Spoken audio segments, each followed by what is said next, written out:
देहू आणि आळंदी येथून निघालेला भक्ती सोहळा आज पुण्यनगरीमध्ये दाखल होणार आहे। कारण की ज्या पद्धतीने पाहतो की संत तुकाराम महाराज आणि संत ज्ञानेश्वर महाराज यांचा जो पालखी सोहळा आहे तो सध्या प्रस्थान झाल्यानंतर पुण्यनगरीमध्ये दाखल होताना आपल्याला एकंदरीत पाहायला मिळतं। कारण की ज्या पद्धतीने पाहतो की सध्या हा जो पालखी सोहळा आहे हा पालखी सोहळा देहूमधून एक निघाला आहे आणि आळंदीमध्ये निघाला आहे। त्यामुळे पुण्यामध्ये जी तयारी आहे ती तयारी सध्या पूर्ण झालेली पाहायला मिळते। काही वेळामध्ये ज्या ठिकाणी या दोन्ही पालख्या आहेत त्या दोन्ही पालख्या खरं तर दाखल होतील। मात्र या ठिकाणी पाहतो की सध्या विठुरायाच्या दर्शनासाठी आळंदी आणि देहूतून निघालेला हा वैष्णवांचा भक्ती सोहळा आज हा सध्या तरी पुण्यामध्ये दाखल होताना आपल्याला पाहायला मिळणार आहे। कारण संतश्रेष्ठ ज्ञानेश्वर महाराज आणि संतश्रेष्ठ तुकाराम महाराज यांच्या पालखीचे सोहळ्यासाठी संपूर्ण शहर सज्ज झालेलं पाहायला मिळतं आणि विठ्ठल मंदिरामध्ये ही तयारी सध्या पूर्ण झाल्याचे चित्र या ठिकाणी पाहायला मिळतं। कारण की विठ्ठल नामाचा गजर आणि भगव्या पताका, आकर्षक विद्युत रोषणाई, त्यासोबत स्वागत कंपनी आणि उत्सव मंडपामध्ये शहरामध्ये उपनगर भक्तिमय वातावरणात सध्या नाहून गेलेलं पाहायला मिळतं। त्यामुळे राज्यातील वारकरी सध्या पुण्यात येण्यास सुरुवात झालेली पाहायला मिळते। या ठिकाणी पाहतो की सध्या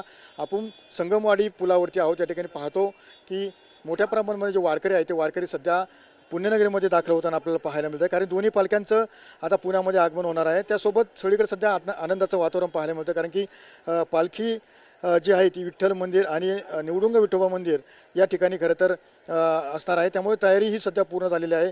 पुढील 2 दिवस ह्या दोन्ही पालख्या या परिसरामध्ये मुक्कामी असणार आहे। त्यामुळे पुणेकरांसाठी या ठिकाणी जी तयारी आहे ती सध्या पूर्ण झालेली एकंदरीत पाहायला मिळते।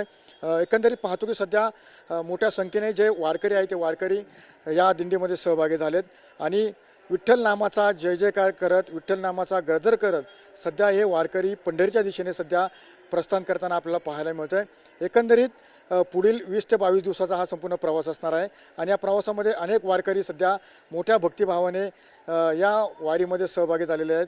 त्यासोबत संत तुकाराम महाराज असतील, संत ज्ञानेश्वर महाराज असतील यांच्या पुढे अनेक दिंड्या आहेत, त्यासोबत त्यांच्या पाठीमागे सुद्धा अनेक दिंड्या आहेत आणि या दिंड्यांमध्ये मोठ्या संख्येने वारकरी सध्या या परिसरामध्ये पालखीमध्ये सहभागी झालेले एकंदरीत चित्र पाहायला मिळते। मात्र काही कालावधीमध्येच या संपूर्ण दोन्ही पालख्या आहेत त्या मात्र पुण्यनगरीत यामध्ये दाखल होतील आणि पुण्यनगरीमध्ये यांचं खरं तर स्वागत करण्यात येईल आणि याच निमित्तानं आजचा जो मुक्काम आहे तो दोन्ही पालख्यांचा मुक्काम पुढील 2 दिवस हा पुण्यात असणार असलेलं चित्र या ठिकाणी आपल्याला पाहायला मिळणार आहे।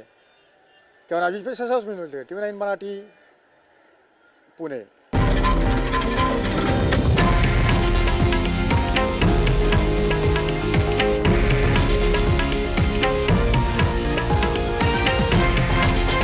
हे आहे देशातील नंबर 1 न्यूज नेटवर्क आणि आपण पाहत आहात TV9 मराठी, एकमेव।